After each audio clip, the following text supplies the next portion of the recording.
ओम श्री साईराम। भगवान श्री सत्यसाई बाबा चरण कमल मोर भक्तिपूत प्रणाम। प्रशांति एक्सप्रेस रो नूतन अध्याय को आपण समस्त को स्वागत करुछि मु वेद प्रकाश। भगवान बाबा कहती ए कलिजुग रे नाम संकीर्तन होउछि सबुठारु बड़ साधना। आज जी आमर अतिथि अछंती से भगवान श्री सत्यसाई बाबा भजन रे अनुप्राणित होई निजर जीवन को बीतेइछन। मौसा वृत्तिगत स्तर रे ओडिशा सरकार अनेक गुरुत्वपूर्ण दायित्व थिले, जथा अंडर सेक्रेटरी टू गवर्नर। अवसर नेबा परे रेडक्रॉस सोसाइटी रो जुग्म सचिव भाव में मौसा कार्यरत थिले। मौसा सांगठनिक स्तर रे अनेक गुरुत्वपूर्ण दायित्व नहीं थिले। जेतेबेले भुवनेश्वर सेवा समिति आरंभ होइथिला से समय थिले मौसा संगठन रो आवाहक एवं श्री सत्यसाई भजन रो उन्नतिकरण करिबारे भगवान भजन को समग्र ओडिशा रे पुरपल्ली रे पहुंचेबारे मौसांकर भूमिका थिला गुरुत्वपूर्ण। तेणु से साई साधक आम समस्तंकर अति परिचित श्रीजुक्त मधुसूदन राव मौसा होउछंती आजिर प्रशांति एक्सप्रेस रो आमर अतिथि। मौसा साईराम। प्रशांति एक्सप्रेस रो आजिर अध्याय को मु आपनको स्वागत करूछि। धन्यवाद साईराम। प्रशांति एक्सप्रेस रो आजिर कार्यक्रम को आरंभ करिबा पूर्वरु आसंतु आमे भगवान को प्रार्थना करी आजिर कार्यक्रम को आरंभ करिबा। ओम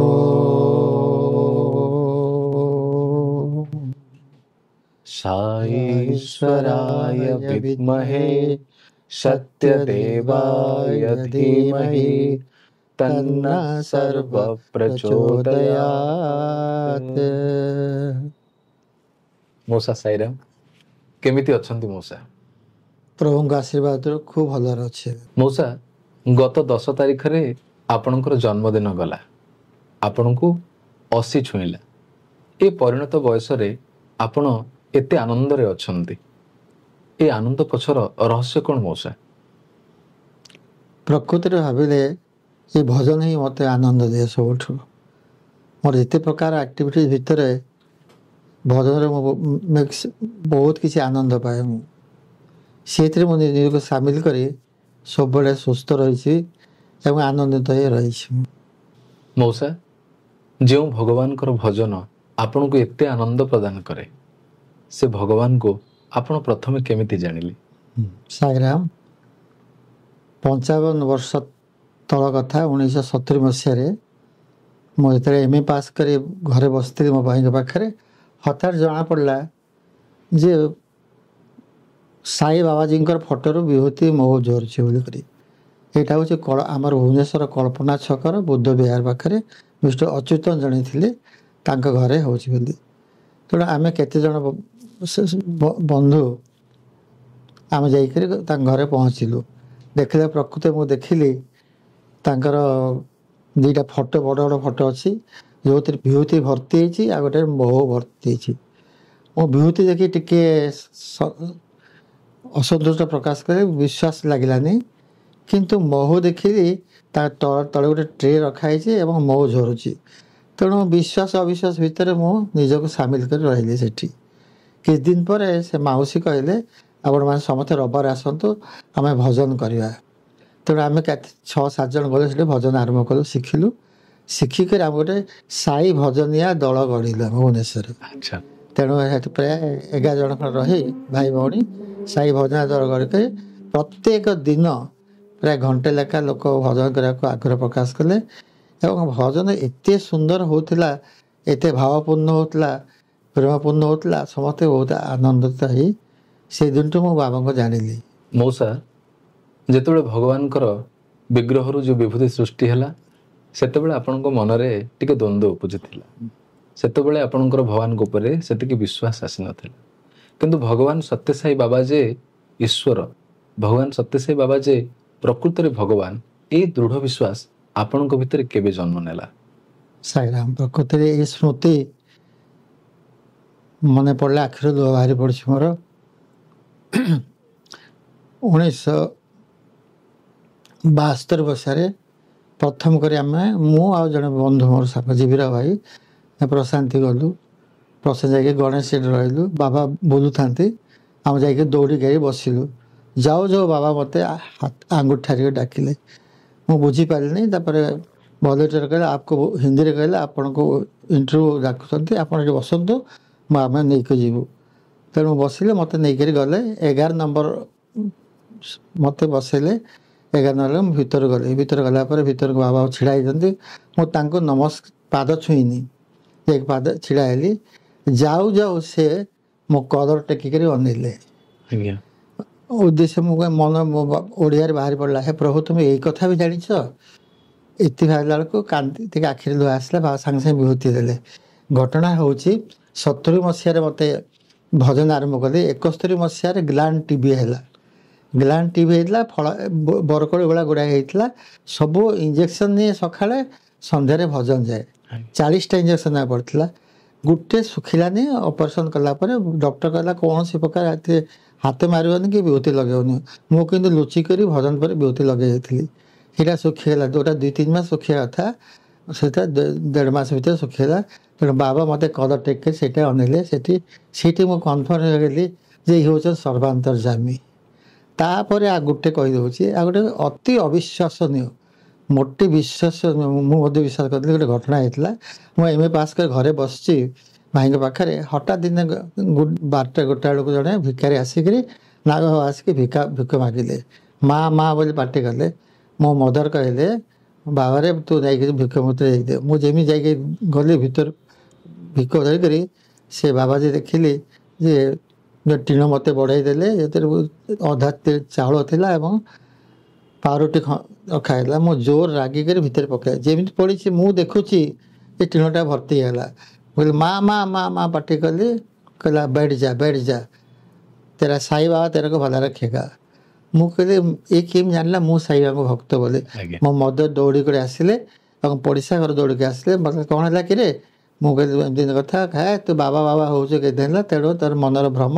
ମୋ ମା କିନ୍ତୁ କହିଲେ ବାବା ତାଙ୍କ ଦୂତ ଦେଇ ପଠାଇଛନ୍ତି। ତେଣୁ ମୁଁ ସେ ଇଣ୍ଟରଭ୍ୟୁ ହଲ୍ରେ ବାବାଙ୍କୁ ଚେଷ୍ଟା କଲି। ମୋତେ ମନେ ମନେ ଭାବିଲି ବାବା ତ ଇଂରାଜୀ କହିପାରିବେନି, ପାଠ ପଢ଼ିଥାନ୍ତି, ଆଉ ଓଡ଼ିଆ ମୋତେ ତେଲୁଗୁ ବି ଆସୁନି, ତେଣୁ ହିନ୍ଦୀରେ ପଚାରିବି କି ଏଇ ଘଟଣା। କାରଣ ଆମ ସେ ଘଟଣା ଉପରେ ବିଶ୍ୱାସ ନଥିଲା। 90% ବିଶ୍ୱାସ ନଥିଲା, 10%। ତେଣୁ ବାବା ମୁଁ ଯେଉଁ ହିନ୍ଦୀରେ ପଚାରି କହିଲି, ବାବା ସାଙ୍ଗେ ସାଙ୍ଗେ କହିଲେ ଓ ସ୍ୱାମୀଜୀ ଥାଏ, ଓ ସଜିମିତି କହିକରି ମୋତେ ସେ ବିଭୂତି ଦେଲେ ଏବଂ ସେଥିରେ ସେ ମୋତେ କନଫର୍ମ କରିଦେଲେ ଯେ ସେ ଭଗବାନ ହେଇଯାଇଥିଲେ ତମ ପାଖକୁ। ତେଣୁ ମୁଁ ଯେଉଁ ମୋତେ ଯେଉଁ କଲର ଦେଖି ଅନେଇଲେ, ମୁଁ ସେଇଦିନ ପୁରା କନଫର୍ମ ହେଲେ ଇଏ ହେଉଛନ୍ତି ସର୍ବାନ୍ତର୍ଯାମୀ। ଆଉ କୌଣସି ପ୍ରକାର ଦ୍ୱନ୍ଦ୍ୱ ରହିଲାନି ମନ ଭିତରେ ମୋର। ଏଇଟା ତାପରେ ମୁଁ ଭିତରେ ପଶିଥିଲି। ମୁଁ ତାଙ୍କୁ ମୋଟେ ପାଦ ଛୁଇଁ ନଥିଲି। ତ ମନ ଭିତରେ ଗୋଟେ ଅଫସୋସ ହେଲା କି ବାବାଙ୍କ ପାଦ ଛୁଇଁ ପାରିଲିନି। ଆସିକରି ଏମିତି ହାତ କରି ବାହାରିଲା ବେଳକୁ ତାଙ୍କର ଗାଉନ ଟେକି ଦେଲେ। ତେଣୁ ମୁଁ ତାଙ୍କୁ ମୁଣ୍ଡିଆ ମାରିକି ଆସିଲି। ଏ ହେଉଛି ମୋର ପ୍ରଥମ ଇଣ୍ଟରଭ୍ୟୁ। ପ୍ରଭୁଙ୍କୁ କହିଲି, ମୁଁ ତାପରେ କହିଲି ମନେ ମନେ ମୋତେ କେବେ ଇଣ୍ଟରଭ୍ୟୁ ଡାକିବେନି, ମୁଁ ଜାଣିଗଲି ତୁମେ କ'ଣ। ସାଇରା ବା ମଉସା, ପ୍ରଥମ ପ୍ରଶାନ୍ତି ଯାତ୍ରାରେ ଆପଣ ଭଗବାନଙ୍କର ଦର୍ଶନ ପାଇଲେ, ସାକ୍ଷାତକାର ପାଇଲେ, ଆଉ ଆପଣଙ୍କ ମନରେ ଥିବା ସମସ୍ତ ସଂଶୟକୁ ସ୍ୱାମୀ ମୋଚନ କଲେ। ପ୍ରକୃତରେ ଆପଣ ବହୁତ ଭାଗ୍ୟବାନ। ସୌଭାଗ୍ୟକ୍ରମ ମୁଁ ଈଶ୍ୱରଙ୍କୁ ମଧ୍ୟ ଦର୍ଶନ କଲି। ସେ ଇଣ୍ଟରଭ୍ୟୁ ଥରେ ତାଙ୍କ ଘର ଭିତରେ ସେ ଅସୁସ୍ଥ ଥିଲେ, ତଥାପି ଆଣିକି ବାଟ ଘରେ ବସେଇଲେ। ଆମେ ତାଙ୍କୁ ମୁଣ୍ଡିଆ ମାରିଲୁ ପାଦ ନ ଛୁଇଁ କରି। ସେଇଟା ପ୍ରଥମ, ସେଇ ବର୍ଷ ହିଁ ଚାଲିଗଲେ ସେ ସ୍ୱର୍ଗଧାମ କଥା। ସେ ଭଗବାନ ବହୁତ ଭଲ ପାଉଥିଲେ ତାଙ୍କ ମାଆଙ୍କୁ। ଈଶ୍ୱରଙ୍କୁ ଦର୍ଶନ କରିବା ସତରେ ସୌଭାଗ୍ୟର କଥା। ମଉସା, ସେତେବେଳେ ପ୍ରଶାନ୍ତିରେ ଓଡ଼ିଶାର ସେବା ଦଳମାନଙ୍କୁ ସାନିଟେସନ ସେବା କରିବାର ସୁଯୋଗ ମିଳୁଥିଲା, ଯେଉଁଥିପାଇଁ କି ଓଡ଼ିଶା ସେବା ଦଳକୁ ଭଗବାନ ବହୁତ ଭଲ ପାଉଥିଲେ। ତେଣୁ ମଉସା, ଏ ଦୁର୍ଲଭ ସେବା କରିବାର ସୁଯୋଗ ଆପଣ ପ୍ରଶାନ୍ତି ସେବାରେ ପାଇଥିଲେ କି?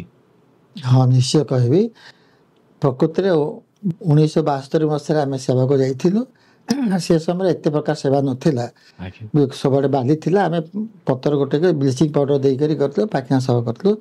ତାପରେ ସମିତି 1976 ମସିହାରେ ଗଠନ ହେଲା ପରେ ସମିତିର ଯେଉଁ ଗଲୁ, ଏଇ ପ୍ରକାର ସାନିଟେସନର ସ୍କୋପ୍ ଆମକୁ ବହୁତ ସୁବିଧା ମିଳିଲା।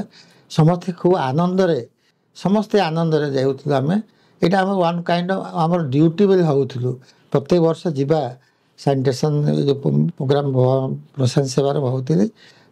ସେହି ସମୟରେ ମଧ୍ୟ ମୁଁ ସୁପର ହସ୍ପିଟାଲ ମଧ୍ୟ ବହୁତ ଥର ସେବା କରିଛି। ପ୍ରଭୁଙ୍କ ଆଶୀର୍ବାଦ।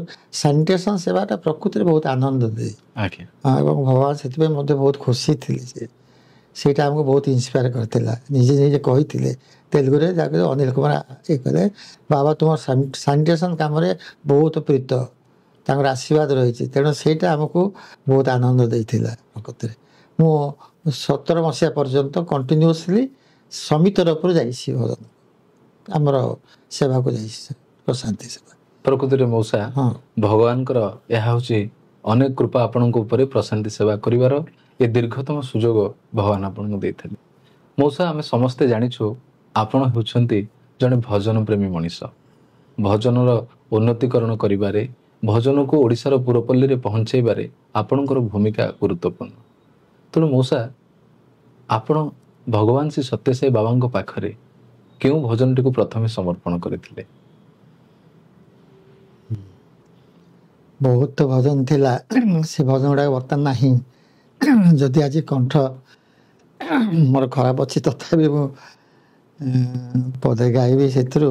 ସାଇ ରାମ की दरबार में गाओ, साई बाबा की दरबार में गाओ, मधुर मधुर संगीत सुनाओ, मधुर मधुर संगीत सुनाओ, साई राम की दरबार में गाओ, बीणा वेणु मृदंग बजाओ, साई सुधा रस सबको पिलाओ, साई सुधा रस सबको पिलाओ, साई राम की दरबार में गाओ। साई सुधा रस এই ଭଜନ ମାଧ୍ୟମରେ ସମସ୍ତେ ବାଣ୍ଟିବ, ନିଜେ ମଧ୍ୟ ପିଇପାରିବ। ଏଇଟା ମୁଁ ଗାଇଥିଲି ପ୍ରଥମ ଯେତେବେଳେ ଭଜନ ଆରମ୍ଭ ହେଲା। ୟାକୁ ବହୁତ ଭାଇମାନେ ମୋତେ ମାନେ କହୁଥିଲେ ଗା ବୋଲି କରି। ଆହୁରି ଭଜନ ବହୁତ ଅଛି କିନ୍ତୁ ଏଇଟା ଗୋଟେ ସାଇ ସୁଧା ରସ ଥିଲା। ଆଉ ଛୋଟ ଛୋଟ ଭଜନ ଗୁଡ଼ାକ ମୋ ପାଖରେ ବହୁତ ଗୁଡ଼ାଏ ଥାଏ, ସେଗୁଡ଼ାକ ସବୁ ଗାଉଥିଲି ସେ ସବୁ। ସତରେ ମଉସା ଏ ବୟସରେ ଆପଣ ଏତେ ସୁନ୍ଦର ଭଜନ ଗାଉଛନ୍ତି, ସ୍ୱାମୀଙ୍କର ହିଁ ହେଉଛି ଆପଣଙ୍କ ଉପରେ ପରମ କୃପା। ମଉସା ଆମେ ଜାଣିଛୁ ଅନେକ ସାଇ ଆଶ୍ରିତ ଭଗବାନ ଶ୍ରୀ ସତ୍ୟସାଇ ବାବାଙ୍କର ଭଜନ ପ୍ରତି ଆକର୍ଷିତ ହୋଇ ସଂଗଠନକୁ ଆସିଛନ୍ତି। ତେଣୁ ଆପଣ କେଉଁ ଭଜନ ଶୁଣି ଭଗବାନଙ୍କ ପ୍ରତି ବେଶୀ ଆକର୍ଷିତ ହୋଇଥିଲେ? ସେ ଭଜନଟି ଯଦି ମନେ ଅଛି ଟିକେ ଗାଇକି ଆମ ଦର୍ଶକମାନଙ୍କୁ ଶୁଣେଇବେ। ପ୍ରଶାନ୍ତିରେ ମୁଁ ରାଜା ରେଡ୍ଡି ଜଣେ ବଡ଼ ସିଙ୍ଗର ଥିଲେ, ତାଙ୍କଠୁ ମୁଁ ଶୁଣିଥିଲି ସେ ଭଗବାନଙ୍କୁ ଅଳି କରୁଛନ୍ତି। ଆଜ୍ଞା ମୁଁ ତ ଧ୍ୟାନ କରୁଛି, ଭଜନ କରୁଛି, ମୋ କଥା ଶୁଣୁନି। ସେଟା ହେଉଛି ଟିକେ ମନେ ପକାଉଛି ମାନେ, हे परमात्मा अंतर्यामी,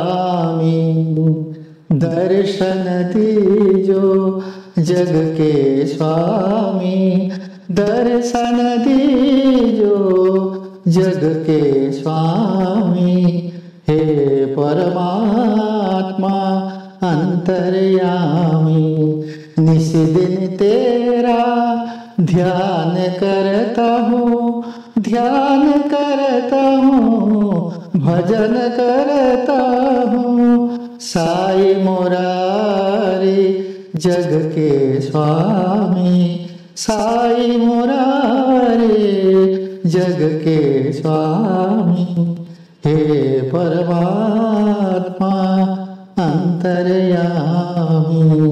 এটা ରାଜାଠୁ ମୁଁ ଶିଖିଥିଲି ଏବଂ ଗାଇଥିଲି। ଏଇଟା ଏଇ ଭଜନରେ ଏତେ ମାନେ ଆନନ୍ଦ ଲାଗିଥିଲା ମୋତେ ଯେ ବାବାଙ୍କ ପୁରା ଲାଗୁଛି ମା ଭଳିଆ ବସିଥିଲେ, ମୋତେ ଅଳି କରୁଛୁ, ମୁଁ ଭଜନ ଗାଉଛି, ଧ୍ୟାନ କରୁଛି, ଇଏ କରୁଛୁ, ତୁ ମୋର ହେଇକି ରହ ବୋଲି କରି ଏଇ ଯେଉଁ ଭାବଟା ମୋର ସେତେବେଳେ ହିଁ ସୃଷ୍ଟି ହେଇଥିଲା ପ୍ରକୃତିରେ। ଏବଂ ସେ ଏଇ ଭଜନ ଗାଇଲା ପରେ ବହୁତ ଲୋକଙ୍କର ମାନେ ଆନନ୍ଦ ପାଆନ୍ତି ମଧ୍ୟ, ଏବଂ ମୋତେ କହନ୍ତି ମଧ୍ୟ ଏଇ ଭଜନଟା ଗାଇବ ବୋଲି କହନ୍ତି।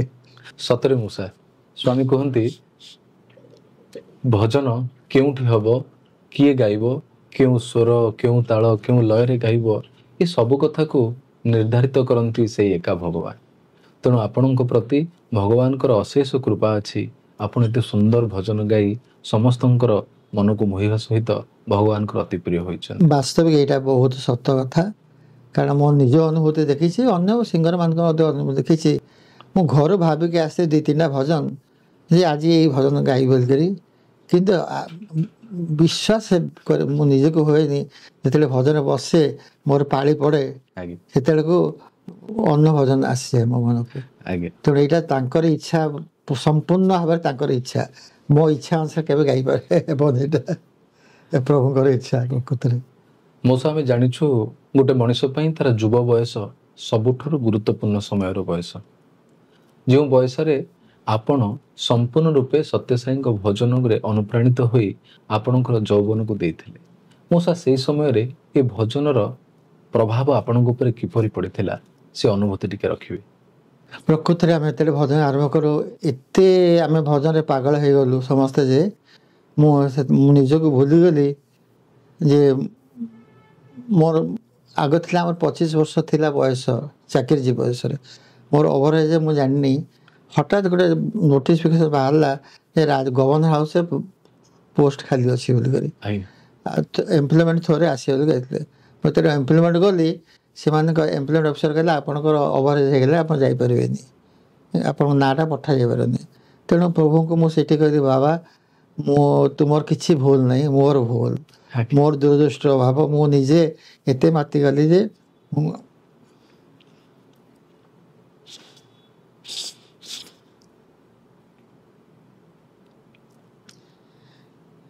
ମୁଁ ନିଜକୁ ଭୁଲିଗଲି।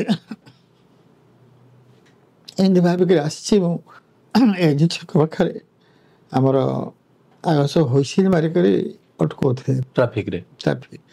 ମୁଁ ଛିଡ଼ା ହେଇକି ଆସିକି ସାଇକେଲ ଧରିକରି, ମୋ ସାଇଡ଼୍ରେ ରବି ନାରାୟଣ ମହାନ୍ତି IAS ଅଛନ୍ତି। ସେ ମୋତେ ଦେଖିକି, ସେ ହେଉଛନ୍ତି ଆମର ଭାଇସ୍ ଚେୟାରମ୍ୟାନ୍ ଥିଲେ ପରେ, ମୋତେ ଦେଖିକି କହିଲେ, ଆରେ ମଧୁ, ତୁମ ଦେହ କ'ଣ ଭଲ ଅଛି? ତୋର ମୁହଁ କାହିଁ ଶୁଖି ହେଇଛି? ମୁଁ କହିଲି, ମଉସା ମୁଁ ଯାଇଥିଲି ଏମ୍ପ୍ଲୟମେଣ୍ଟ ଏକ୍ସଚେଞ୍ଜ ଯାଇଥିଲି, କିନ୍ତୁ ମୋର ଓଭରଏଜ୍ ହେଇଯାଇଛି, ତେଣୁ ମୁଁ ଏଇଟା ମୋ ନାଁ ପଠାଇବାକୁ ମନା କଲେ। ଏଇ ସମୟ ସେ କହିଲେ, ତୋ ପାଖରେ କାର୍ଡ଼ ଅଛି ଦିଏ, କହିଲେ। ହୁଇସିଲ୍ ବାଜିଲା ଟ୍ରାଫିକ୍ରେ, ସେ ପଳେଇଲେ। ରାତି 8ଟା ବେଳକୁ ଗୋଟେ ପିଅନ ଆଉ ତାଙ୍କ ହେଡ଼୍ କ୍ଲର୍କ ଜିପ୍ରେ ଆସିକରି ମୋତେ ଇଣ୍ଟରଭ୍ୟୁ କାର୍ଡ଼ ଆସିକି ଦେଲେ। କହିଲେ, ଆପଣ କେମିତି ରବିନାରାୟଣ ମହାନ୍ତି କହିଦେଲେ? ମୁଁ କହିଲି, ରବିନାରାୟଣ କିଏ? ନା, ସେ ହେଉଛନ୍ତି ଆମର ଏମ୍ପ୍ଲୟମେଣ୍ଟ ସେକ୍ରେଟାରୀ। ମୁଁ କହିଲି, ନାଇଁ, ସବୁ କଥା କହିଲେ। ନାଇଁ, ସେ ଆମ ସାଇବାବା ଭକ୍ତ, ମୁଁ ତାଙ୍କୁ କିଛି କହିନଥିଲି, ସେ ନେଇକରି ଏମିତି ଦେଲେ। ତାପରେ ମୁଁ ଇଣ୍ଟରଭ୍ୟୁ କାର୍ଡ଼ଟା ପାଇଲି। ମୋ ସକାଶେ ବହୁତ ଲୋକ, ମୋର 10 ଦିନ ଅଧିକା ହେଇଥିଲା, କିନ୍ତୁ ଲୋକଙ୍କୁ ସେଥିପାଇଁ ବହୁତ ପିଲାଙ୍କୁ ମାସେ ଅଧିକା ହେଲେ ମଧ୍ୟ କାର୍ଡ଼ ଦିଆହେଲା। ସବୁଠୁ ଆଶ୍ଚର୍ଯ୍ୟ କଥା, ଯେତେବେଳେ ଇଣ୍ଟରଭ୍ୟୁ ହେଲା, ମୁଁ ବାବାଙ୍କୁ କହିଲି, ପ୍ରଭୁ ଏଇଟା ମୋର ଶେଷ ଇଣ୍ଟରଭ୍ୟୁ, କାରଣ ମୁଁ ସରକାରୀ ଚାକିରି ଆଉ ନାହିଁ, ଏଇଟା ହେଉଛି ଶେଷ, ତେଣୁ ମୋତେ ତୁ ରକ୍ଷା କର। କିନ୍ତୁ ଭାବିଲା ବେଳକୁ ସେ PS ହବି ମହମ୍ମଦ, ଆମର ଯେଉଁ ସେକ୍ରେଟାରୀ ଥିଲେ ଗଭର୍ଣ୍ଣରଙ୍କର, ସେ କହିଲେ, ପିଲେ ଏତେ କମ୍ ପିଲା ଅଛ, ତୁମେ ଗୋଟେ କାମ କରୁଛ, ମୁଁ 3ଟା ଏସେ ଲେଖି ଦେଉଛି, ତୁମେ ସେଥିରୁ 50 ମାର୍କ, ତୁମେ ଟେକ୍ ୟୁର ଓନ୍ ଟାଇମ୍, ନିଜ ସମୟ ନିଅ, ଆରାମରେ ବସିକି ଲେଖ। ତେଣୁ ମୁଁ ଦେଖିଲା ତାରି ଭିତରେ ବାବାଙ୍କୁ ପ୍ରାର୍ଥନା କରିଥିଲି।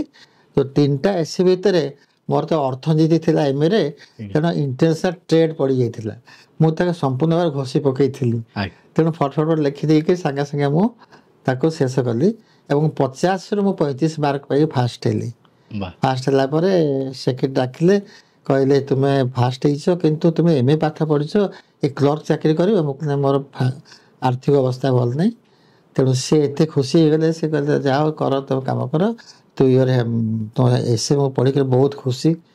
ପ୍ରକୃତି ମୁଁ 19 ଥିଲା ମୋର, ତ ତେଣୁ ପ୍ରଭୁଙ୍କୁ ସେ ଏସେ ନଥିଲେ ମୁଁ କେହି ଫାଷ୍ଟ ହେଇନଥାନ୍ତି। ପ୍ରଭୁଙ୍କ ସତ୍ୟ କଥା, ଏଇଟା ପ୍ରଭୁଙ୍କ ଡାଇରେକ୍ଟ ଆଶୀର୍ବାଦ, ଆଉ କିଛି ନାହିଁ। ତାପରେ ସେ ଦିନଠୁ ତ ରହିଲି ଗଭର୍ଣ୍ଣର ହାଉସ୍ରେ ରହିଲି ଶେଷ ପର୍ଯ୍ୟନ୍ତ। ଗଭର୍ଣ୍ଣର ହାଉସ୍ରେ ରହିବା ଉଦ୍ଦେଶ୍ୟ ବେଶୀ ମୋତେ ହେଲ୍ପ ହେଲା ଯେ ମୁଁ ରହିକି ସବୁବେଳେ ଭଜନ ଯାଇପାରିଲି ଅଫିସର ପରେ। ଏଇଟା ହେଉଛି ପ୍ରଭୁଙ୍କ ଆଶୀର୍ବାଦ, ସବୁଥିରେ ସେ ଅଛନ୍ତି। ମୋ ଭାଗ୍ୟରେ ପାଇବି କହୁଛି। ଆଜ୍ଞା, ସାଇରା ସତରେ ମଉସା, ଭଗବାନଙ୍କର ନାମ ସଂକୀର୍ତ୍ତନ କଲେ ସେ ପ୍ରତି ମୁହୂର୍ତ୍ତରେ ସେ କଥା ଦେଇଛନ୍ତି ଆମ ପାଖରେ ରହିବେ, ଯାହାକି ଆପଣଙ୍କ ଜୀବନରେ ପ୍ରତିଫଳିତ ହୋଇଛି ଏହି ଭଜନ ମାଧ୍ୟମରେ। ମଉସା, ବୃତ୍ତିଗତ ଜୀବନରେ ଏବଂ ସାଙ୍ଗଠନିକ ଜୀବନରେ ଆପଣ ଅନେକ ଗୁରୁତ୍ୱପୂର୍ଣ୍ଣ ଦାୟିତ୍ୱରେ ଥିଲେ। এই 2ଟି ଜାଗାରେ ଆପଣ ନିଜର ସମସ୍ତ ସମୟ ଦେଉଥିଲେ। ଏ ସମୟରେ ଆପଣଙ୍କୁ ଅନୁଭବ ହେଉଛି କି ଆପଣ ନିଜ ପରିବାରକୁ ଅବହେଳା କରିଦେଉଥିଲେ? ସାଇରାମ, ପ୍ରକୃତରେ ଏତେ ବଡ଼ ଗୁରୁତ୍ୱପୂର୍ଣ୍ଣ ଦାୟିତ୍ୱରେ ଥାଇକରି ମଧ୍ୟ ମୁଁ କେବେ କୌଣସି ପ୍ରକାର ଅସୁବିଧା ଫିଲ୍ କରିନି ପ୍ରଭୁଙ୍କ ଆଶୀର୍ବାଦରୁ। ଏବଂ ପାରିବାରିକ ଜୀବନରେ ମଧ୍ୟ ମୋର ପରିବାରର କୌଣସି ସଦସ୍ୟ ଭୁଲରେ ମଧ୍ୟ ମୋତେ ଏଇ ଭଜନ କୀର୍ତ୍ତନ ନ ଯିବା ପାଇଁ କେବେ କରିନାହାନ୍ତି। ସବୁବେଳେ ସେମାନେ ଆନନ୍ଦ ପାଆନ୍ତି ମଧ୍ୟ, ମୁଁ ମଧ୍ୟ ଗଲେ ସେମାନେ ବହୁତ ଆନନ୍ଦ ପାଆନ୍ତି ପ୍ରକୃତିରେ। ତେଣୁ ଏସବୁ ପ୍ରଭୁଙ୍କ ଇଚ୍ଛା, ସବୁ ଇଚ୍ଛା, ତାଙ୍କ ଇଚ୍ଛା ଅନୁସାରେ ମୁଁ ଭାବୁଛି ସବୁ କିଛି ହେଇପାରିଛି। ମୁଁ ସବୁଥିରେ ଆଟେଣ୍ଡ କରିପାରୁଥିଲି, ଅଫିସିଆଲି ମଧ୍ୟ ବହୁତ ଭଲ କାମ କରିପାରୁଥିଲି, ଯାହାପରେ ବହୁତ ଗୁଡ଼ା ପ୍ରଶଂସା ମଧ୍ୟ ପାଇଛି ପ୍ରଭୁଙ୍କ ଆଶୀର୍ବାଦ ଆମର ରାଜ୍ୟପାଳଙ୍କଠୁ ପାଇଛି। ଏବଂ ସମିତି ସ୍ତରରେ ମଧ୍ୟ ସମସ୍ତେ ସ୍ନେହ ମଧୁଭାଇ କି ମଧୁ ମଉସା, ଏଇ ଯେଉଁ ସ୍ନେହ ଶ୍ରଦ୍ଧା ସମସ୍ତଙ୍କଠୁ ମୁଁ ଯଥେଷ୍ଟ ପାଇଛି। ଏଇଟା ମୁଁ ପ୍ରଭୁଙ୍କ ଆଶୀର୍ବାଦ ଛଡ଼ା ଅନ୍ୟ କିଛି ନୁହଁ, ଏତିକି ମନେ କରୁଛି ମୁଁ। ସତରେ ମଉସା, ଭଗବାନଙ୍କୁ ଆମ ଜୀବନରେ ଆମେ ଧରି ରଖିଲେ ଆମର ବୃତ୍ତିଗତ ଜୀବନ, ସାଙ୍ଗଠନିକ ଜୀବନ, ପାରିବାରିକ ଜୀବନ, ସବୁ ଜୀବନକୁ ସ୍ୱାମୀ ଆମର ଆପଣେଇ ନେଇଥାନ୍ତି। ଏହା ଆପଣଙ୍କ ଜୀବନରୁ ପ୍ରତିଫଳିତ ହୋଇଛି। ମଉସା, 1989 ମସିହାରେ ଆପଣ ଭୁବନେଶ୍ୱର ଶ୍ରୀ ସତ୍ୟସାଇ ସେବା ସଂଗଠନର ସମିତି ଆବାହକ ରୂପେ ଭଗବାନଙ୍କ ଦ୍ୱାରା ଚୟନିତ ହେଲେ। ସେ ସମୟରେ ସମିତିର ଯେଉଁ କାର୍ଯ୍ୟକ୍ରମ ହେଉଥିଲା, ସେ ସମୟରେ ସଂଗଠନର ଅବସ୍ଥା କିପରି ଥିଲା ଏବଂ ଆପଣ କିପରି ଆପଣଙ୍କର ଦାୟିତ୍ୱକୁ ତୁଲାଉଥିଲେ? ସେ ସମୟରେ ପ୍ରକୃତରେ ମୋତେ ଆମର ପୂଜ୍ୟ ବ୍ରହ୍ମାନନ୍ଦ ପଣ୍ଡା ମଉସା ସେ ଦେଖିଲେ ଭଜନ ସ୍ତର ଟିକେ ଆମ ସେବା ଗ୍ରୁପ ଯେଉଁ ସୃଷ୍ଟି ହେଇଥିଲା ସେଥିରେ ବହୁତ ଟିକେ ଦୁର୍ବଳ ଥିଲା। ତେଣୁ ମୋତେ ସେ ଦାୟିତ୍ୱ ଦେଲେ, ମଧ୍ୟ ତୋତେ ଏ ଦାୟିତ୍ୱ ଦିଆହେଲା, ତୁ ସେବା ଗ୍ରୁପମାନଙ୍କୁ ଯାଇକରି ଟିକେ ତୁ ଆଉ ଜଣେ ଭାଇ ମିଶିକରି ଇଏ କର। ତେଣୁ ଆମେ ପ୍ରଭୁଙ୍କ ନାଁ ନେଇକି ଯାଉଥିଲୁ। ଛୋଟ ଛୋଟ ଭଜନ ଗୁଡ଼ାକ ଯେଉଁଟା ନାମାବଳୀ ତାଙ୍କୁ ଆମେ ସବୁ ଠିକ୍ କରୁଥିଲୁ, ବୁଝିଲେ, କରି ସେଠି ଦେଖିଲେ ଭଜନର ବହୁତ ଉନ୍ନତି ହେଲା। ପିଲାମାନେ ସବୁ ଗାଇପାରିଲେ, ଯେଉଁମାନେ ବିଶେଷ କରି ଛୋଟ ଛୋଟ ନାମାବଳୀ ଉପରେ ଯେଉଁମାନେ ସମସ୍ତେ ପାଳିଆ ଧରିପାରିବେ ସେଇ ଭଜନ ଗୁଡ଼ାକ କଲେ। ଏବଂ ସେଥିପାଇଁ ବାବା ପ୍ରକୃତିରେ ଆମ ସହିତ ସବୁବେଳେ ଥାଆନ୍ତି। ଆମେ ଯେତେ ସେବା ଗ୍ରୁପ ଯାଇଛୁ ସବୁଥିରେ ଭଜନର ଉନ୍ନତି ହେଇଛି।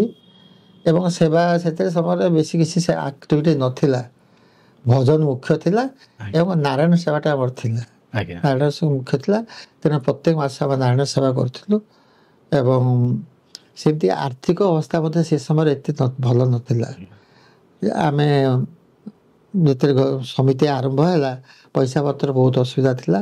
ଯାହାଫଳରେ ଆମେ ରାମ ମନ୍ଦିର ତଳ ହଲରେ ଭଜନ କରୁଥିଲୁ ମାସରେ ଥରେ। ଏବଂ ସେବା ଦଳ କ୍ଲାସ୍ ହେଉଥିଲା କ୍ୟାପିଟାଲ ହାଇସ୍କୁଲରେ। ଆମ ଆରବି ପାଣି ମଉସା ପଢ଼ୁଥିଲେ। ବର୍ଡ଼ନ ଅଫ୍ ବେଜେସ୍ ଗୋଟେ ବହି ଥିଲା। ସେ ପଇସା ପତ୍ର ଅଭାବ ଥିଲା, କିନ୍ତୁ ଯାହା ହଉ ପ୍ରଭୁଙ୍କୁ ତାଙ୍କର ଇଚ୍ଛା ଅନୁସାରେ ହେଉଥିଲା ସବୁ। ଯଦି ଟିକେ ଡେରି ହେଲା, କିନ୍ତୁ ଆମେ ସେ ମୁଖ୍ୟ ହେଲା ଭଜନ ଥିଲା ଏବଂ ନାରାୟଣ ସେବାଟା ମୁଖ୍ୟ ଥିଲା। ଆଉ ଅନ୍ୟ ସେମିତି କିଛି ଆକ୍ଟିଭିଟି ନଥିଲା। ଆସ୍ତେ ଆସ୍ତେ ଭଜନର ଉନ୍ନତି ବହୁତ ବି ହେଲା। ଆମେ ଚେଷ୍ଟା କରୁଛୁ, କହିଲା ଭୁଲ ହେବ ସେଇଟା।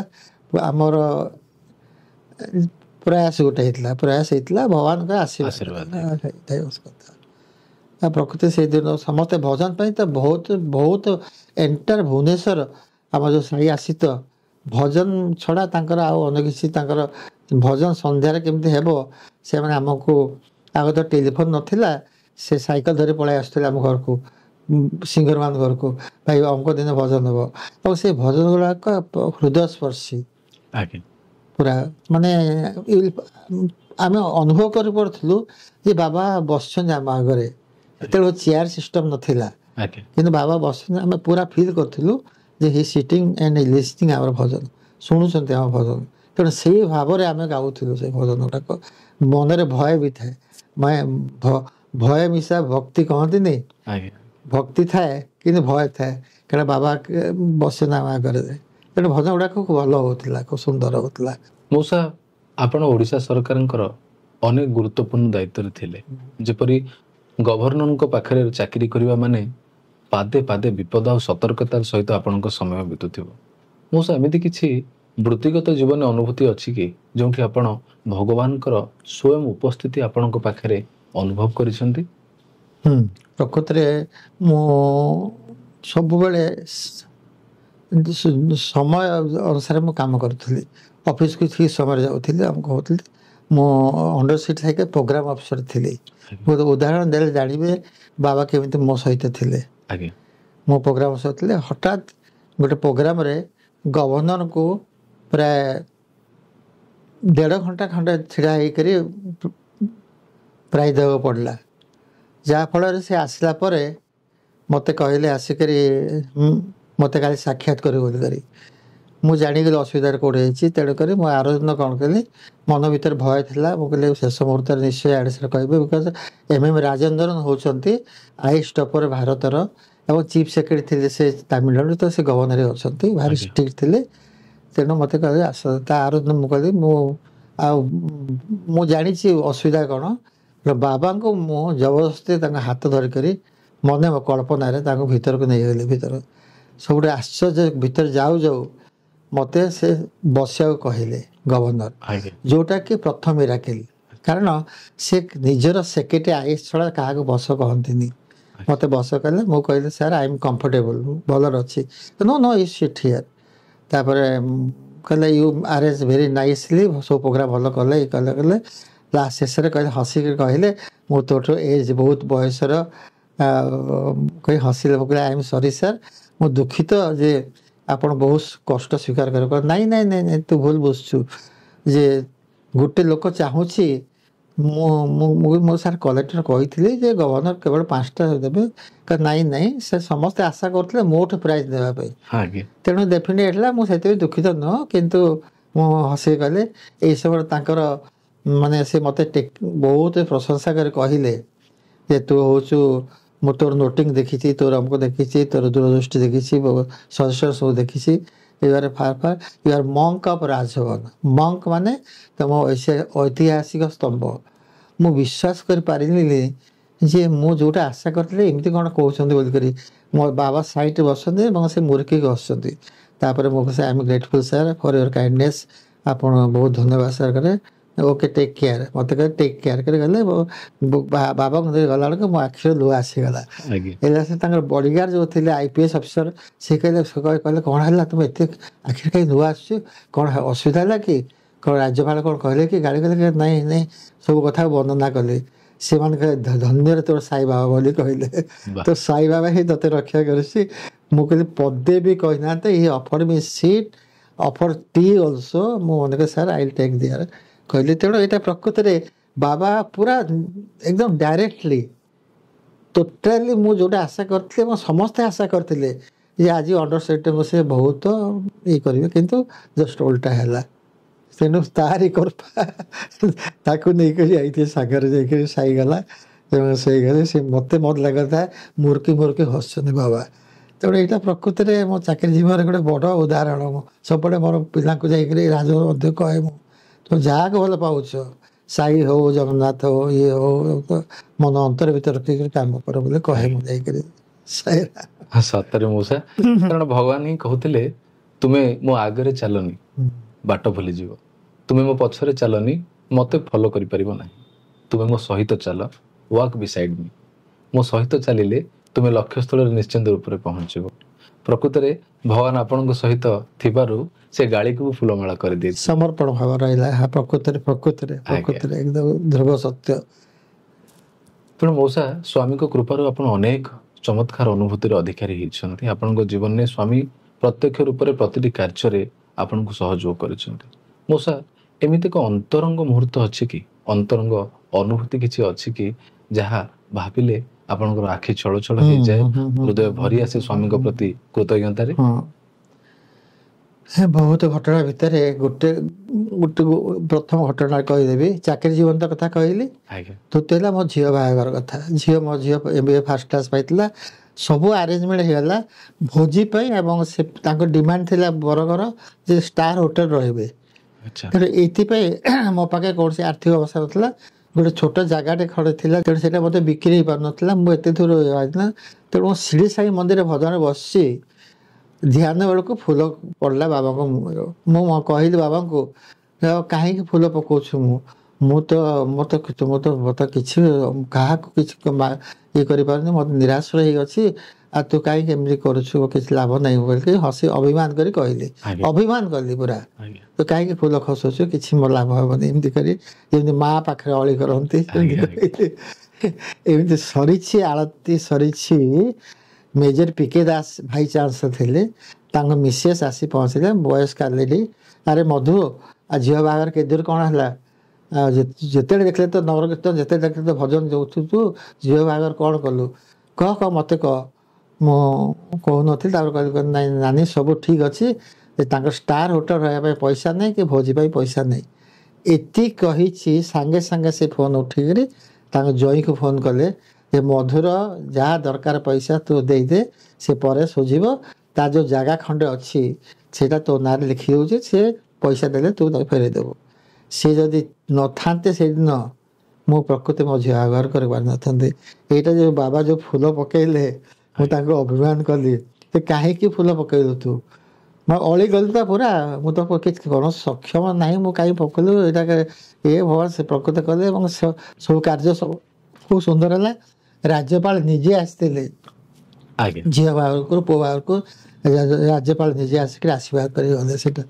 ତେଣୁ ଏ ପ୍ରକୃତିରେ ମୁଁ ତ ଭାବେ ମୁଁ ଏତେ ଯୋଗ୍ୟ ନୁହଁ ଯେ ସାଇ ମୋ ପାଖରେ ଏମିତି ସବୁବେଳେ ମୋତେ ଛାଇ ଭଳିଆ ଲାଗେ ସେ ସତରେ ସତରେ ମଉସା, ଏ ଅନୁଭବ ହିଁ ଚମତ୍କାର।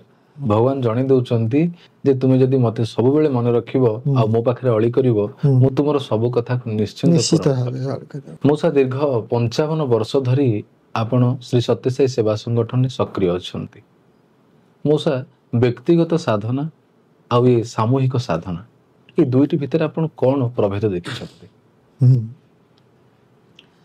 ଆମେ ଦେଖନ୍ତୁ ବ୍ୟକ୍ତିଗତ ମୁଁ ଥରେ ଅନିଲ କୁମାର କହୁଥିଲେ ଯେ ବାବା କାହିଁକି ଏ ସମୂହ ଭଜନ କରୁଛନ୍ତି?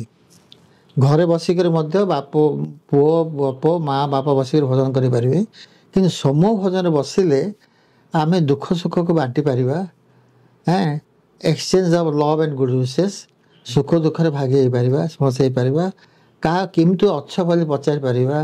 ଏଇଟା ହେଉଛି ବଡ଼ ତାଙ୍କ ଉଦ୍ଦେଶ୍ୟ ଥିଲା, ପ୍ରଭୁଙ୍କ ଉଦ୍ଦେଶ୍ୟ ଥିଲା ଯେ ଯେ ଯାହାର ଘରେ ସେଇଠି ଆମେ ଭଜନରେ ଆମେ ମୁଖ୍ୟ ଶାସନ ସଚିବ ବସୁଛନ୍ତି, ସେଇଠି ପିଅନ ବସୁଛନ୍ତି, ସେଇଠି ଗୋଟେ କ୍ଲର୍କ ବସିଛି, ସମସ୍ତେ ବସୁଛୁ, ସମସ୍ତେ ସେଇଠି ସମସ୍ତେ ସମାନ, କେହି କାହାକୁ ତଫାତ ନାହିଁ। ସେଇ ଭାବଟା ରହିବ, ସେ ରହିଛି ଆଜି ପର୍ଯ୍ୟନ୍ତ। ମୁଁ ଦେଖୁ ସବୁଥିରେ ସେଇଠି ଚିଫ୍ ସେକ୍ରେଟାରୀ ଆସିଲେ ମଧ୍ୟ ନିଜକୁ ଫିଲ୍ କରୁଛନ୍ତି ହି ଇଜ୍ ୱିଥ୍ ଅସ୍। ତାଙ୍କ ପାଖରେ ମଧ୍ୟ ପିଅନ ଗୋଟେ ବସିଥିବ କି କ୍ଲର୍କ, କି ସେ ଫିଲ୍ କରିନାହାନ୍ତି ମୁଁ ଚିଫ୍ ସେକ୍ରେଟାରୀ ବୋଲି କରି। ଏଇଟା ବହୁତ ଦେଖିଛି, ମୁଁ ଦେଖିଛି ଏଇଟା ପ୍ରଭୁଙ୍କର ଉଦ୍ଦେଶ୍ୟ ସେୟା ଥିଲା ଯେ ଘରେ ବସି ଭଜନ କରୁଛ, ଇଏ କରୁଛ, କିନ୍ତୁ ସମୂହ ଭାବେ ଭଜନ କଲେ ଏଇଟା ବହୁତ ତୁମକୁ ନିଜ ନିଜ ଭିତରେ ଗୋଟେ ପରିବାର ବୋଲି ଫିଲ୍ କରିପାରିବ ତୁମେ। ଏଇଟା ହେଉଛି ତାଙ୍କ ଉଦ୍ଦେଶ୍ୟ ଥିଲା। ଏବଂ ପ୍ରକୃତ ଘଟଣା ହୁଏ, ଦୁଃଖ ସୁଖରେ ଭାଗିଗଲେ ଆମେ କହିପାରୁଛୁ ସେ ମଧୁ ଭାଇଟା ଅସୁବିଧା ଅଛି, ତା ଦେହ ଅସୁସ୍ଥ ଅଛି, କି ଅମକ ଭାଇଟା ରାମ ଭାଇଟା ଅସୁବିଧା। ଆମେ ପଇସା ପତ୍ର ନଦେଲେ ମଧ୍ୟ ଆଶ୍ୱାସନା ଦେଇକରି ଇଏ କଲେ, ପ୍ରଭୁ ପାଇଁ ତାଙ୍କ ପ୍ରାର୍ଥନା କଲେ ମୋତେ ବହୁତ କାମ ଦିଏ। ତାଙ୍କୁ ନ ଜଣେଇ କରି ବହୁତ ଗୁଡ଼ିଏ ଘଟଣା ଆମ ଜୀବନରେ ଏମିତି ହେଇଛି। ପ୍ରଭୁ ଆଶୀର୍ବାଦ ବି କରିଛନ୍ତି, ତାଙ୍କୁ ଭଲ କରିଛନ୍ତି ସବୁ। ଏଇଟା ଆସିବ ପ୍ରକୃତରେ ମଉସା, ଭଗବାନ ନିଜେ ହିଁ କହିଥିଲେ ଯେ ମୁଁ ଗୋଟେ ସଂଗଠନ ଆରମ୍ଭ କରୁଛି, ଏ ସଂଗଠନରେ ଯିଏ ସକ୍ରିୟ ଭାବରେ ରହିବ ତା ପାଇଁ ପରୀକ୍ଷା କଠିନ ହେବ, କିନ୍ତୁ ଯିଏ ସଫଳତାର ସହିତ ଏ ସଂଗଠନରେ ରହି ମାନବ ସେବା କରିବ, ଭଗବାନ କଥା ଦେଇଛନ୍ତି ସେ ତାର ଦାୟିତ୍ୱ ନେବେ। କେବଳ ତାର ଦାୟିତ୍ୱ ନୁହଁ, ତା ପୁତ୍ର ପୌପୁତ୍ର ସମସ୍ତଙ୍କର ଦାୟିତ୍ୱ ନେବେ। ପ୍ରକୃତ ମୁଁ ଆଜି ପର୍ଯ୍ୟନ୍ତ ମୁଁ କେବେ ମାନେ କିଛି ମୋର ନଥିଲେ ମୁଁ ଦୁଃଖ ପାଇନି, କିମ୍ବା କୌଣସି ମୁଁ ଯେଉଁ କମ୍ଫର୍ଟ ୱାର୍ଡ କହନ୍ତି ସେଟା ମୋ ଜୀବନରେ ଘଟେନି, କିନ୍ତୁ ଆନନ୍ଦ ମନ ସବୁବେଳେ ଆଜି ପର୍ଯ୍ୟନ୍ତ ଅଛି। ମୁଁ କେବେ ଭାଙ୍ଗି ପଡ଼ିନି, କୌଣସି କାମରେ ଭାଙ୍ଗି ପଡ଼ିନି। ଅଛି ଅସୁବିଧା ସୁବିଧା ଥାଏ ମଧ୍ୟ, ଘର ସମସ୍ତଙ୍କ କୋଅପରେସନ୍, ବିଶେଷ କରି ଆମର ସାହି ଆଶ୍ରିତ ଯେଉଁ ଭାଇ ଭଉଣୀ ପିଲାଠାରୁ କରି ବୟସ୍କ ସମସ୍ତେ ଯେଉଁ ସ୍ନେହ ଶ୍ରଦ୍ଧା ବାଣ୍ଟିଛନ୍ତି, ସେଇଟା ମୋ ପାଇଁ ବଡ଼ ସମ୍ପତ୍ତି ପ୍ରକୃତରେ। ଏଇଟା ମଉସା, ଭଗବାନଙ୍କ ସହିତ ଆପଣ ଦୀର୍ଘ 55 ବର୍ଷର ଏ ଦିବ୍ୟ ଯାତ୍ରା କରିଛନ୍ତି। ତେଣୁ ଏଇ ଦୀର୍ଘ 55 ବର୍ଷ ଯାତ୍ରାରେ ଆପଣ ଯାହା ଅନୁଭବ କରିଛନ୍ତି, ସେ ଅନୁଭବରୁ ବାର୍ତ୍ତା ଦିଅନ୍ତୁ କିଛି ଆମ ଦର୍ଶକମାନଙ୍କ ପାଇଁ। ହଁ ସାଇରାମ, ବର୍ତ୍ତମାନ ଏ ଆଧୁନିକ ଯୁଗରେ ଏ କର୍ମମୟ ଜୀବନ ଭିତରେ ବହୁତ ଜଞ୍ଜାଳ ଅଛି ଆମ ଭିତରେ। ତାର ଭିତରେ ଆମେ ନିଜକୁ କେମିତି ଆଧ୍ୟାତ୍ମିକ ଭିତରେ ସାମିଲ କରିପାରିବା ସେଇଟା ହେଉଛି ବଡ଼ ଜିନିଷ। ପ୍ରଥମେ ହେଲା ଯେଉଁ ଭାଇ ସାହି ଆଶ୍ରିତ ମାନେ ଅଛନ୍ତି ବୟସ୍କ ଚଲାବୁଲା କରିପାରୁନାହାନ୍ତି, ସେମାନେ ଘରେ ବସିକରି ନାମ ଲିଖିତ ନାମ କରନ୍ତୁ। ବିଶେଷ କରି ଆମ ଯୁବ ବର୍ଗ ଯେଉଁମାନେ କି ଗୋଲ୍ଡେନ୍ ଇରା କହନ୍ତି ତାଙ୍କ ଅଳ୍ପ ସମୟ ସେ ଯୁବକ ସମାଜ ବହୁତ ସମୟ କଥା, ସେହି ସମୟରେ ସେମାନେ ମଧ୍ୟ ନିଜ ଗୋଡ଼ରେ ବର୍ତ୍ତମାନ କମ୍ପିଟିସନ୍ ଯୁଗରେ ନିଜେ କେମିତି ନିଜ ଗୋଡ଼ରେ ଛିଡ଼ା ହେଇପାରିବେ ସେସବୁ ପ୍ରଥମ ଚେଷ୍ଟା ପ୍ରୟାସ ରହିବ। ତା ସହିତ ସେବା ମନୋବୃତ୍ତି ରହିବ। ସେବା ମନୋବୃତ୍ତି ମାନେ ତାଙ୍କର ସକ୍ଷମ ଅନୁସାରେ ଟାଇମ୍ ଅନୁସାରେ ପାଠ ଷାଠ ଯେଉଁ କହନ୍ତି, ପାଠଟା ମୁଖ୍ୟ, ଷାଠଟା ହେଲା ବିଭିନ୍ନ ପ୍ରକାର। ଇଭିନ୍ ସାଧାରଣ କଥା ଗୋଟେ ଏ ଯେଉଁ ନିର୍ମଳ ଝର ଆମର ବର୍ତ୍ତମାନ ହେଉଛି, ସେ ପିଲାମାନେ ବହୁତ ଯୁବକମାନେ ମୁଁ ଦେଖୁଛି ଯାଇକି ମାସରେ ଥରେ ସଫା କରୁଛନ୍ତି। ଏଇଟା ଗ୍ରେଟ୍ ସେବା, ସହଜ କଥା ନୁହଁ ଏଇଟା। ତାଙ୍କର ସେଇଟା ହେଉଛି ବଡ଼ ସଂସ୍ଥା। ତାଙ୍କ ନିଜ କର୍ମମୟ ଜୀବନ ପାଇଁ ନିଜ ଗୋଡ଼ କେମିତି ଛିଡ଼ା ହେଇପାରେ ଏ କମ୍ପିଟିସନ୍ ଯୁଗରେ ସେଇଟା କରି ଇଏ କରିବେ। ଆଉ ଗୋଟେ ମୁଁ କହିବି ଶେଷରେ ଯେ ଆମମାନଙ୍କ ଭିତରେ ଟିକେ ମଝିରେ ମଝିରେ ଅହମ୍ ଭାବ ଆସିଛି। ବିଶେଷ କରି ମୁଁ ଭଲ ସ୍ପିକର, ମୁଁ ଭଲ ସତ୍ସଙ୍ଗ କରିପାରୁଛି, ମୁଁ ଭଲ ଭଜନ ଗାଇପାରୁଛି, ମୁଁ ଭଲ ସେବା କରିପାରୁଛି, ଏଇ ମନୋଭାବଟା ଆସୁଛି। ଏଇଥିପାଇଁ ମୁଁ ଆମର ଅନିଲ କୁମାର କହୁଛି, ତାକୁ ବୁଝେଇ କହିବି ତାକୁ। ସେ କହିଲେ if I will die I will be yours. ମୁଁ ଇନଭାଇଟେଡ଼ କମା, ଯଦି ମରିଯାଏ ମୁଁ ତୁମର ହେବି। ଏଇ ମୁଁ ହେଉଛି ଅହମ୍। ଆଧ୍ୟାତ୍ମିକ ଦିଗରେ ଅହମ୍ ହେଉଛି ବଡ଼ ଶତ୍ରୁ। ନିଶ୍ଚିନ୍ତ ସୋସିଆଲ ଲାଇଫରେ ସାମାଜିକ ସ୍ତର ହେଇପାରେ, କିନ୍ତୁ ଆଧ୍ୟାତ୍ମିକ ଯୁଗରେ ଆମେ କେବେ ବି ଗର୍ବ କରିବାନି ମୁଁ ଭଲ ଭଜନ ଗାଏ, ମୁଁ ଭଲ ସେବା କରେ, ମୋଠୁ ସେବା କରେନି, ମୁଁ ଭଲ ସତ୍ସଙ୍ଗ କରେ, ଏଇଟା କେବେ ବି ଭୁଲରେ ରଖିବାନି। ତେଣୁ ବାବା କେତେ ଖୁସି ତାକୁ ଓଡ଼ିଆରେ କହିଲେ, ସେ if I will die I will be yours. କେତେ ସୁନ୍ଦର ଜିନିଷ। ଆଇକୁ ପୁରା ଲିଭେଇ ଦିଅ, ଅହମ୍କୁ ଲିଭେଇ ଦିଅ, ମୁଁ ତୁମର ହେଇଯିବି। ପ୍ରକୃତି ହେବ। ଏଇଟା ପ୍ରମାଣିତ। ଏଇଟା କିଛି ନାହିଁ। ଅହମ୍ କୌଣସି ସ୍ତରରେ ଆମେ ଅହମ୍ ରଖିବାନି। ସେବା କରେ କାହା ପାଇଁ ସେବା କରୁଛୁ? ଆମେ ଭଗବାନ ପାଇଁ। ଭଜନ ଗାଉଛୁ ନିଜ ଆନନ୍ଦ ପାଇଁ ପ୍ରଭୁଙ୍କ ପାଖରେ। ସତ୍ସଙ୍ଗ ବି କରୁଛୁ ଯଦି କାହା ଭଲ ପାଇଁ ଶୁଣିବା ପାଇଁ, ଉପଦେଶ ଦେଲା ଭଳିଆ। ଏଇଟା ମଧ୍ୟ ପ୍ରଭୁଙ୍କ ଇଚ୍ଛା ଅନୁସାରେ ହେଉଛି। ତେଣୁ ଗର୍ବ କରିବା କୌଣସି ଆବଶ୍ୟକ ନାହିଁ। ଆଜ୍ଞା ମଉସା, ନିଶ୍ଚିନ୍ତ ଆପଣ ଯେଉଁ କଥା କହିଲେ ନିଶ୍ଚିନ୍ତ ରୂପରେ ମୋର ବିଶ୍ୱାସ ଆମ ସମସ୍ତ ଦର୍ଶକଙ୍କର ହୃଦୟକୁ ଆପଣଙ୍କ କଥାଟି ଛୁଇଁଥିବ। ମଉସା, କାର୍ଯ୍ୟକ୍ରମର ଶେଷ ପାହାଚରେ ଆମେ ପହଞ୍ଚିଗଲେଣି। ଆମେ ଯେହେତୁ ସମସ୍ତେ ଜାଣିଛୁ ଆପଣ ହେଉଛନ୍ତି ଜଣେ ଭଜନ ପ୍ରେମୀ, ଜଣେ ସୁନ୍ଦର ଗାୟକ, ତେଣୁ ଅନୁରୋଧ କରିବି ଗୋଟେ ସୁନ୍ଦର ଭଜନଟେ ଗାଇ ଆଜିର କାର୍ଯ୍ୟକ୍ରମକୁ ଆମେ ଏଇଠି ରଖିବା। ସାଇରାମ ଭଗବାନ ପରୀକ୍ଷା, କାରଣ ମୋର କଣ୍ଠ ଯଦିଓ ଭଲ ନାହିଁ, ତଥାପି ରାମ ଭଗବାନ, ରାମ ଭଗବାନ, ରାମ ଭଗବାନ, ସୀତାରାମ ଭଗବାନ, କୃଷ୍ଣ ଭଗବାନ, କୃଷ୍ଣ ଭଗବାନ, কৃষ্ণ ভগবান, রাধে কৃষ্ণ ভগবান, হরি ভগবান, হরি ভগবান, হরি ভগবান, হরি হর ভগবান, আত্মরূপ ভগবান, পরমাত্মা রূপ ভগবান, শিরডি স্বরূপ, परति स्वरूप, प्रेम रूप भगवान, राम भगवान, राम भगवान, राम भगवान, सीताराम भगवान। मौसा, आपणको अनेक अनेक कृतज्ञता। 80 वर्ष बयसरे आपण असुस्थ थाई मध्य आमर अनुरोध रक्षा करी प्रशांति एक्सप्रेसर आज कार्यक्रम जोगदेले एवं आपण प्रथम जो वार्ता रखिले आपणकर आनंद रहिबार कारण होउछि श्री सत्य साईंकर भजन आउ सेवा। ए भजन और सेवा निश्चिंत रूप से आगामी पीढ़ी पाई एवं समस्त जनसमाज पाई एक मूल्यवान उपहार। आपणकर ए सुंदर वार्ता पाई आज अंतरंग आलाप पाई श्री सत्य साई सेवा संगठन ओडिशा पक्षरु आपणको अनेक अनेक कृतज्ञता। ମୁଁ ଭଗବାନଙ୍କ ପାଖରେ ପ୍ରାର୍ଥନା କରିବି ଭଗବାନ ଆପଣଙ୍କୁ ଏହିପରି ନିରୋଗ ରଖନ୍ତୁ, ସୁସ୍ଥ ରଖନ୍ତୁ ଆଉ ତାଙ୍କ ଭଜନରେ ଏମିତି ବୁଡ଼େଇ ରଖିଥାନ୍ତୁ। ସାଇରାମ, ମୁଁ ମଧ୍ୟ ଭଗବାନଙ୍କ ପାଖରେ କୃତଜ୍ଞତା ଜଣାଉଛି। ମୋର ହୃଦୟର ଭାଷାକୁ ପରିପ୍ରକାଶ କରିବାକୁ ଆପଣ ଯେଉଁ ସୁଯୋଗ ଦେଇଛନ୍ତି ସେଥିପାଇଁ ମଧ୍ୟ ମୁଁ ପ୍ରଭୁଙ୍କ ପାଖରେ ପ୍ରାର୍ଥନା କରୁଛି ସମସ୍ତଙ୍କର ସୁଖମୟ ଜୀବନ ହଉ। ଏତିକି ମୋର ପ୍ରାର୍ଥନା।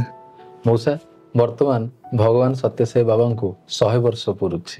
ତେଣୁ ଏହି ଶତବାର୍ଷିକ ଅବସରରେ ଶ୍ରୀ ସତ୍ୟସାଇ ସେବା ସଂଗଠନ ଓଡ଼ିଶା ପକ୍ଷରୁ ଆପଣଙ୍କ ପାଇଁ ଏକ ପ୍ରେମର ଉପହାର ଆମେ ରଖିଛୁ। ଆଶା କରୁଛୁ ଆପଣ ସାଦରେ ଗ୍ରହଣ କରିବେ। ସାଇରାମ, ସାଇରାମ, ସାଇରାମ।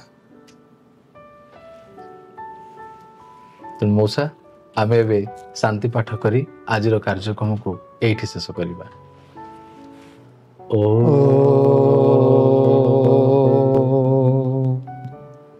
ଶାନ୍ତି ଶାନ୍ତି ଶାନ୍ତି ସମସ୍ତ ଲୋକା ସୁଖିନୋ ଭବନ୍ତୁ, ସମସ୍ତ ଲୋକା ସୁଖିନୋ ଭବନ୍ତୁ, ସମସ୍ତ ଲୋକା ସୁଖିନୋ ଭବନ୍ତୁ।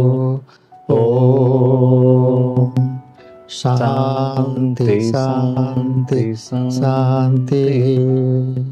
साईराम, साईराम, साईराम।